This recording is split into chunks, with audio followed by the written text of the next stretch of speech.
everybody. Welcome. Happy Friday, guys. It's your girl, Shirley Nichols, or you're on with Mortgage Money with Shirley. Welcome to my podcast this Friday afternoon. This actually Friday morning, because I'm right here in Los Angeles. And y'all, I tell you, it is a glorious Friday. Y'all ready for the weekend? Not yet. Pump your brakes because we got some things to talk about. All right, y'all, it's Mortgage Money with Shirley. I'm on twice a month. It's July, guys, on a Friday at 9:30 here in Los Angeles. So if you're watching the replay or you catch this later on, great. Now you need to invite your friends and your family and your coworkers and your neighbors and your enemies. Everybody. Subscribe to my YouTube channel, and that YouTube channel is Shirley Nichols. It's Mortgage Money with Shirley. I have about 26 episodes uploaded. So this is episode 27. What'd you say, Shirley? Episode 27, and it's rent versus buy. That's what today's episode is about, episode 27, rent versus buy. And we're going to get into it, y'all, because right after we get into it, I'm going to give you my phone number. Yes! I'm going to give you guys my phone number at the end of this podcast. So if you have any questions, comments, or concerns that you want to call me about, you don't want to DM me or leave your comments right here on Facebook, because we are streaming live on my Facebook page is Shirley Nichols. My business page is Mortgage Money with Shirley. My Facebook page is Mortgage Money with Shirley. That's the business page. So you can subscribe, like, comment, follow me there. And if you have any questions, like I said, DM me or private message me, or stay tuned to the end of the podcast. And I'm going to give you my phone number. Okay. All right. Episode 27, guys. Rent versus buy. I don't know how do we keep forgetting this, but I'm here.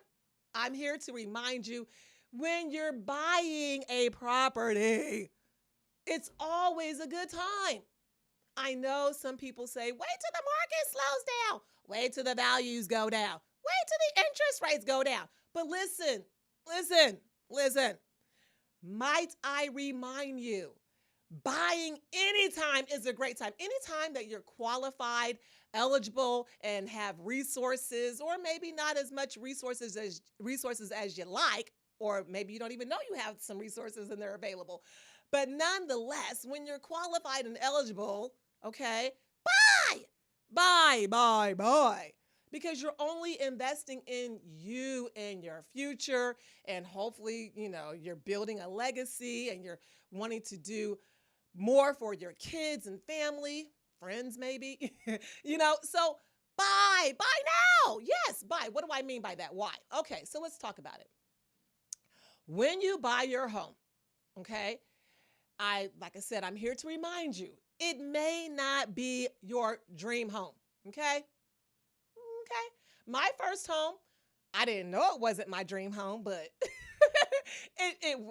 as it turned out, it wasn't my dream home, because I bought several homes after that. But my very first home I bought when I was 29. Some people might think that's old. I'd say it was right for the pickings. That's why I said when you're eligible and qualified, you've got your resources together, just buy. I was 29 years old. I had been in the mortgage business at that time about 7 years. I'd gotten this mortgage business when I was about 21 and a half. So right when I jumped in, I just started selling money, helping people get qualified, not even really helping myself. Weird, strange, but I know. So when I moved to California is when I bought my first house at 29, and let me say this. My NMLS number, I always forget. My NMLS number is 105989. And that's just to let you guys know that I know what it is I'm talking about and that I'm licensed to do what it is that I do. I am a mortgage broker and real estate broker. So ask me your questions, and I'm here to help and educate right now. But nonetheless, as I was saying, I bought my first house, and like I said, I didn't know it wasn't my dream home. I just wanted to buy some property in California, no doubt. I just wanted to buy some property. Bought my first house in Glendale, and I thought, who lives in Glendale? And if I would have, as the cliche goes, if I would have known then what I know now, I would have held on to that property. I would have held on to that property. Here it is 20 years later. Yep, I'm 49. I know. I know what you're thinking. But no, if I would have held on to that property for 20 years, one, I would have been that much closer to paying off a 30-year term, right? And I would have had something so miraculous and marvelous, you know, this asset, this property, I would have been filthy rich. So what I'm saying is, even though, and I hope you young folks are paying attention, even though it may not be your dream home, right? And for all you know, who knows? It could have been your dream home. Like I said, in my case, I didn't know it wasn't the dream home. I just bought the house. Should have held on to it. Another story, another topic, another time. Buy a house, young folks. Listen to what I'm saying. That generational wealth that you're trying to create, that you don't know you're trying to create, but the generational wealth that is needed, okay? It's a necessity that you put this into your repertoire now. Buy a house, young folks. Buy one. Because as I have said, if I had have known then what I know now, I probably would still have that house and that much closer to paying it off, okay? Before you retire, how would you feel if you had a house paid for before you even retire, right? Think about that. You buy your house in your 20s. It's a 30-year mortgage term. And if you never refinance it, that's why I said that's another topic another time. But you hold on to this house for 30 years. By the time you're 50 plus years old, ready for retirement, you got a whole house paid for. And here in California, if you know what I know, you got $1 million house paid for. You get it? Buy a property. Let me also tell you why I say buy versus rent.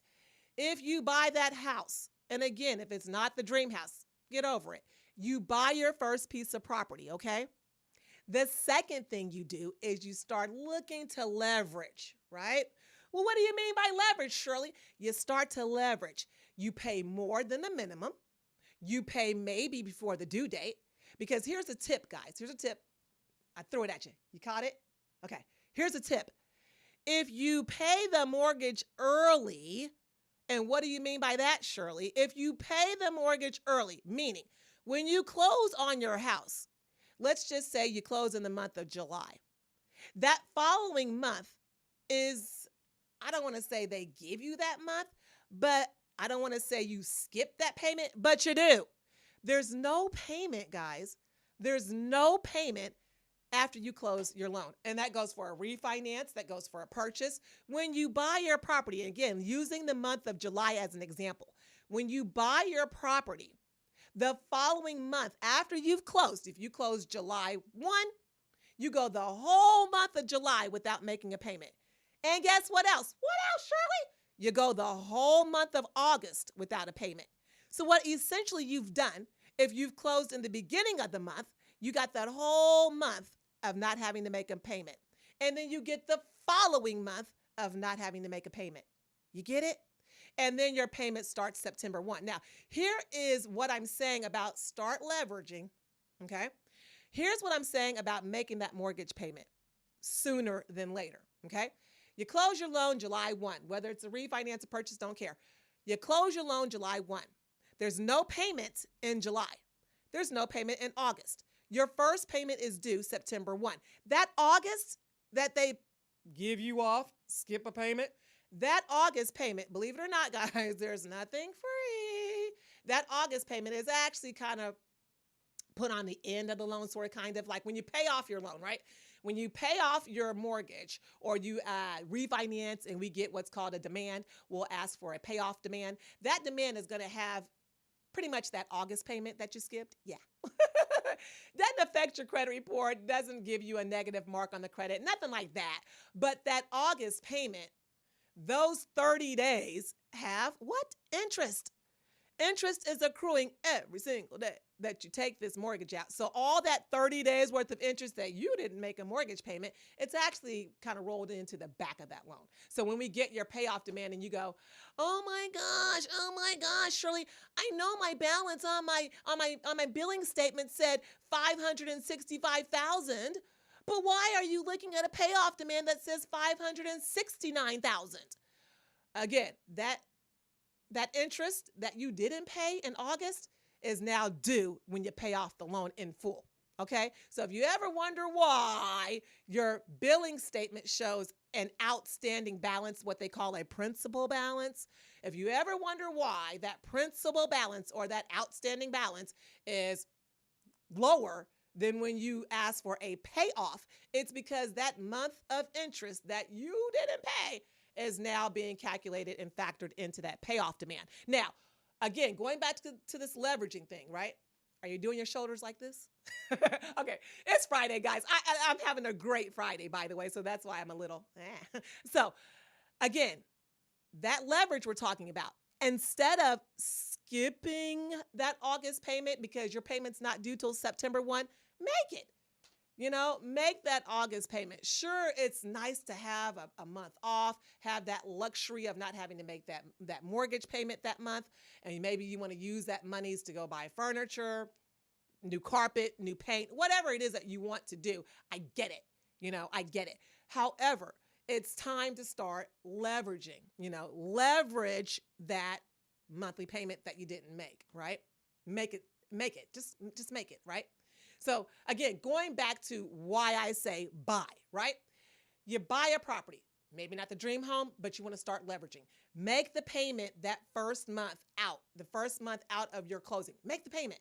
Get ahead of the game. Get ahead, because I tell you, that will help not only get the mortgage paid off sooner, it also helps you stay on task to get that balance down sooner, right? Because when you sell your house or you refinance your house, the whole game is proceeds, right? Your net proceeds. That's the gain. That's the capital gains if you have to pay taxes on. But that's the gain. That's the pinch. That's what you're trying to get to. And if you're trying to get to a higher number in net proceeds, pay that mortgage the first month out of your closing. Your balance will go down sooner. You'll get the mortgage paid off quicker. You'll be ahead of the game. Make that payment, right? So that's the first thing why I say buy a house now, And the second thing, as you're knocking down this balance, right? As you're knocking down the principal balance, the outstanding balance, right? You're building up equity, okay? You're building up equity. And notice how I didn't talk too much about the value, but the value is also playing its part, right? You're making payments, the balance is going down, the equity is going up. That's what you're trying to get to. Balance down, equity up. And at the same time, what's helping out all of this is value. Value, value, value. Appreciated value. Okay? So that is once again why I say buy versus rent. When you're in an apartment, what are you paying down? What balance are you paying down? What equity is building up? What value is going up at the same time in an apartment? Anybody want to answer that? Okay, you get it? Buy now, leveraging, make the payment sooner. When you're making that payment sooner, your value is also helping that appreciation and equity go up as your balance is going down, okay? Very important. Another thing about buying versus renting, when you're buying and owning your home, when the balance starts going down and the equity starts going up, then all of a sudden, money, right? That's what your equity is. It's your cash to you, right? It's the equity that you can certainly reinvest in yourself. What do you mean by that, Shirley? Well, refinance. Do a cash out refinance and use your equity to go and buy the next property. You see how we're starting to get some generational wealth going here? As you're paying down this balance, this outstanding balance, and this equity is going up, at the same time, your value is helping it, right? The equity is going up. Ask for a cash out refinance. When can I do a cash out refinance, Shirley? 6 months. 6 payments after you've bought or closed your house. You can do a cash out refinance.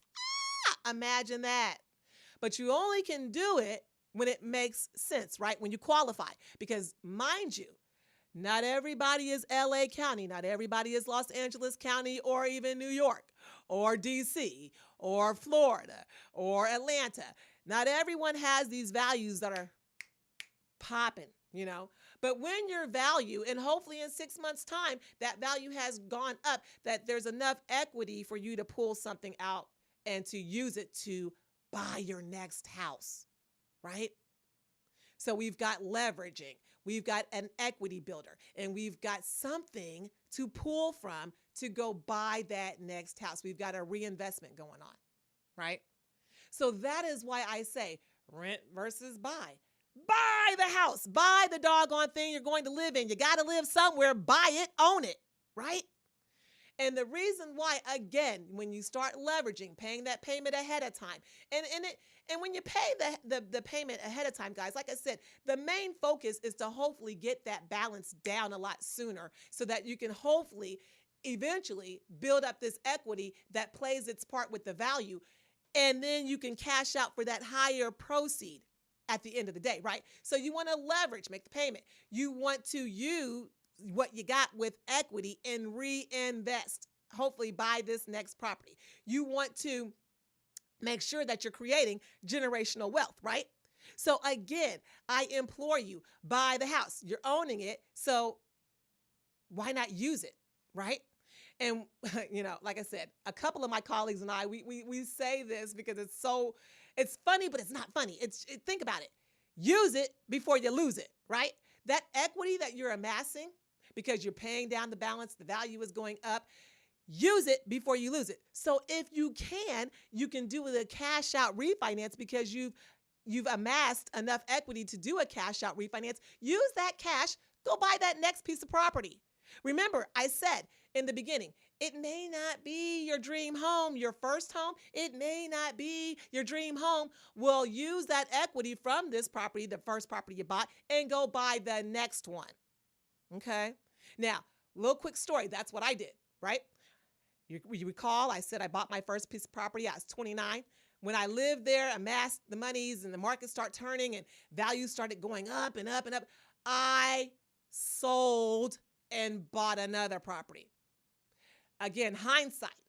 What I should have done, cash out refinance, grab that money, and then went and purchased the next house. And that first house, rent it out. So now that house is pretty much scot-free because I'm not making the mortgage payment. My tenant is. You get it? And that's really the name of the game of this reinvesting, buying, selling, reinvesting, cashing out. That's really the name. The game is there for you to pick it up, use it, run with it, right? You buy your first piece of property, may not be the dream home, but buy it, sit on it, let it grow, the equity grow.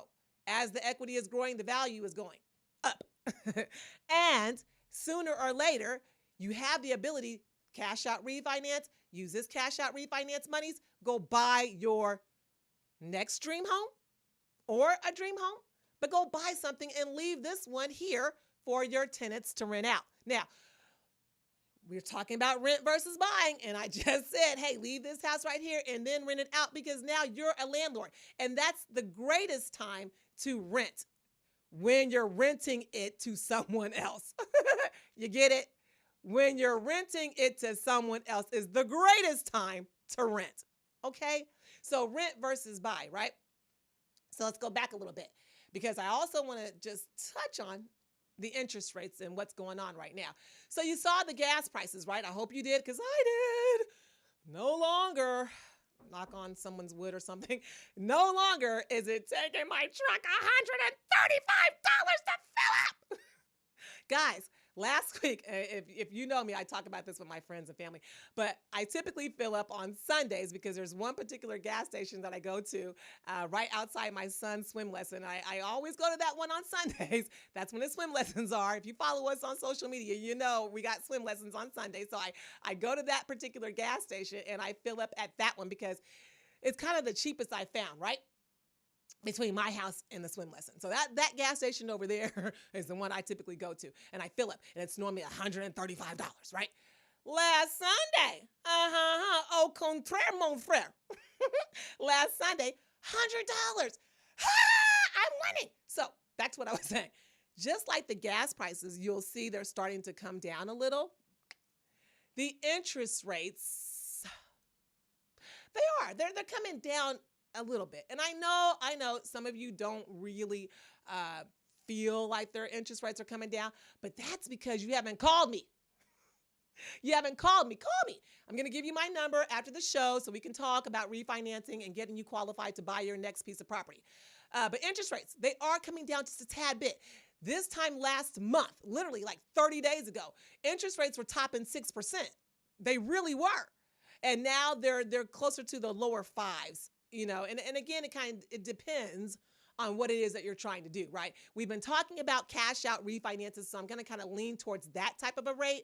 And on cash out refinances, depending on what loan to value, and if you've been watching my podcast, loan to value, the amount of money that you're able to borrow against the value. The loan amount, the amount of money versus your value, loan to value. So again, depends on your loan to value. Again, it depends on your FICO score, your debt to income ratio.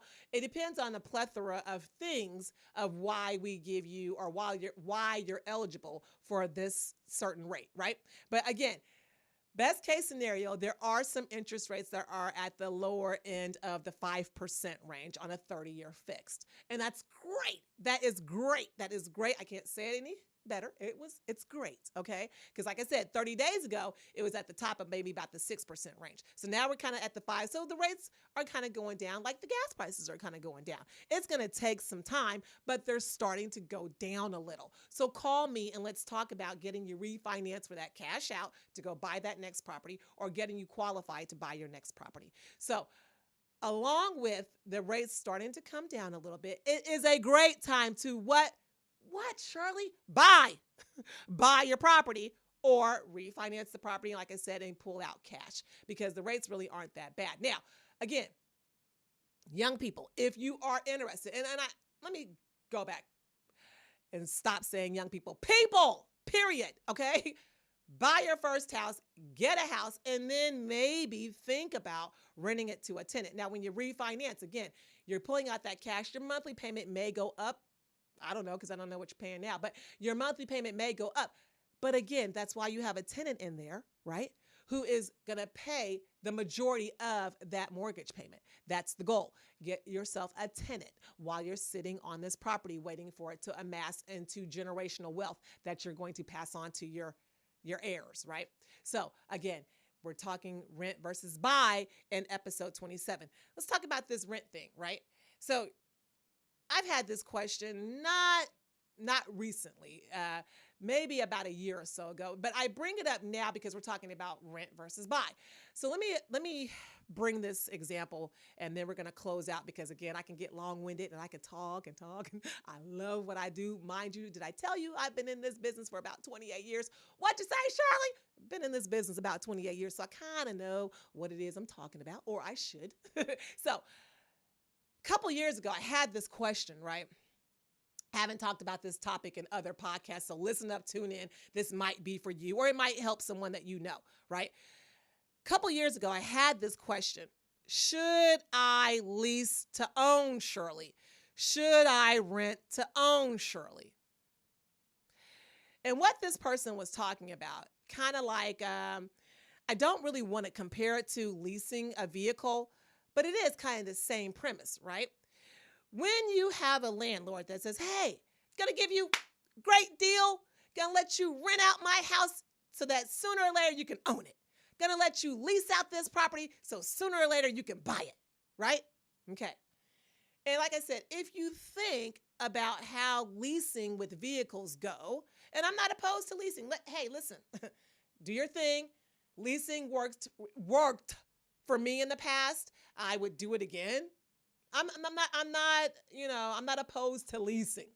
Like I said, I've leased vehicles in the past. I don't lease one now, but I've leased in the past and I would do it again in the future. I have no problem with a vehicle because a vehicle depreciates, right? As soon as you take it off the lot, $10,000 gone, right? Depending on the vehicle you get. But depreciation is what automobile industry is about. In the housing industry, it's appreciation, not depreciation. So that's why I say it's a little different premise when you are leasing to own a house. First thing out the gate, what I'm going to say about that is leave it alone. Steer clear of leasing to own someone else's property. Steer clear of renting to own someone else's property. If you're going to be a renter, rent an apartment, rent a condo. I don't care what you rent. But the premise behind leasing or renting to own, that ownership part is the scary part that you've got to really look at. In all my years, 28 years, in all my years of being in this mortgage business, I have yet to see a lease to own, a rent to own documentation that actually worked in my buyer's behalf. Haven't seen it. Never. And the reason being is, if you think about it, put yourself in that landlord's position. I'm renting my property to you so that you're paying my mortgage, getting my balance paid down. I'm not saving the money for you so that you could use me as pretty much your bank or your escrow just to hold your money. So when you decide to go buy this house, now you walk into a pot full of equity. No. Why would I do that for you, Mr. Tenant? No. Right? So pretty much what these contracts, these lease to own contracts that I've seen and read and experienced, they pretty much have a clause in there that says, hey, listen, I'll let you lease to own for the first 12 months. And then after this 12th month, you got to buy this house. You got to buy it, right? I don't care if, the market has dipped or if the plumbing is bad, or I don't care about any of that. You're going to buy this house as is in 12 months time. And normally what these sellers or landlords are doing is they've got the price already hiked up, right? So let's just say the customer the tenant took on this lease in 2021, last year, right? And most sellers, okay, you're the landlord, you're the owner of this house, you're already thinking, it's 2021. By the time I make this person buy this house in 2022, okay, it's going to be worth a whole heck of a lot more. So you know what? I know in 2021, the house is only worth $500,000, but I'm going to set this price because we're going into the future. So it's worth $500,000 right now, but you're going to buy it from me at $750,000. Yeah, because see, in 2022, this house is going to be worth $750,000.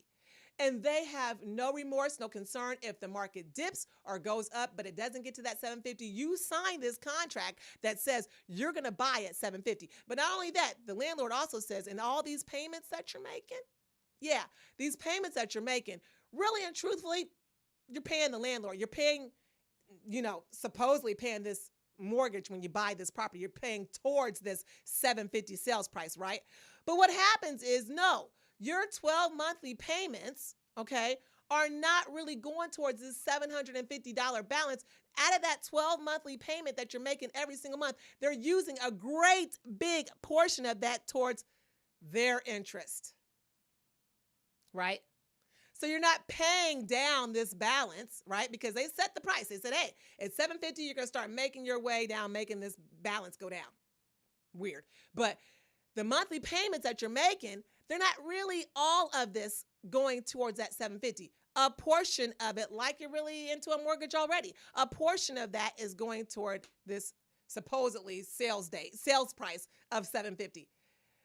No. So meanwhile, during this 12-month period, you found another house that's cheaper. You found another house that's better. You found another house that you like. And all the while, all these monthly payments that you paid toward this balance hasn't really gone anywhere because they've taken out such a big chunk of it for their interest. You're back into really buying an apartment, but this time you have committed and obligated yourself to buying a piece of property that's like $700,000 that you don't even want, right? But something about, well, the landlord said, the owner said, the seller said that they're helping me get qualified for this house. Yeah, but the price is a lot higher in 12 months. Did you read that part? But no, my monthly payments are going towards that. Did you read the fine print where they said the majority, like 3/4 of that payment is going towards their interest? Never have I ever seen a lease to own contract that worked in the buyer's favor. And then not to boot, you also got to find a lender. Yeah, you got to find a lender that's going to qualify you for this $750. Regardless of what the value comes out to be, because if the value doesn't come out to be $750 and this seller still wants his $750, guess what? You, buyer, got to make up that difference. And then also, you've got to find that lender that says, in their programs, in their loan program guidelines, that it says you can buy the house that you've been currently living in, that the landlord has been your mortgage broker or whatever, your mortgage lender. There's some lending companies that actually have an issue with you buying the property that you've been living in and supposed to be making these payments to the owner, right?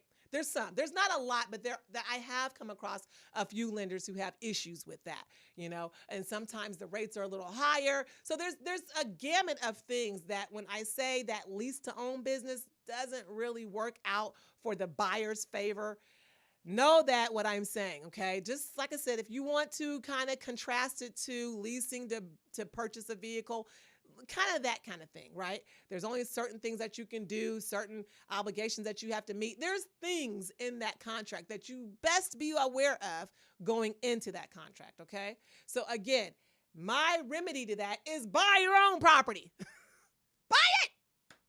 So I hope today has been helpful for you. I hope it's been educational. Hope you picked up a tidbit or two that you can share, and subscribe to my YouTube channel and check me out on YouTube. It's under Shirley Nichols, Mortgage Money with Shirley. And like I said, if you have questions, comments, or concerns that you don't want to leave on Facebook or you don't want to DM me about, call me. What'd you say, Shirley? Call me. Here's my number, 818-720-7575. If you don't use it, you might lose it. So give me a call, guys. It's Shirley Nichols, Mortgage Money with Shirley, and I'll see you next time on a Friday. Have a great weekend. Bye-bye.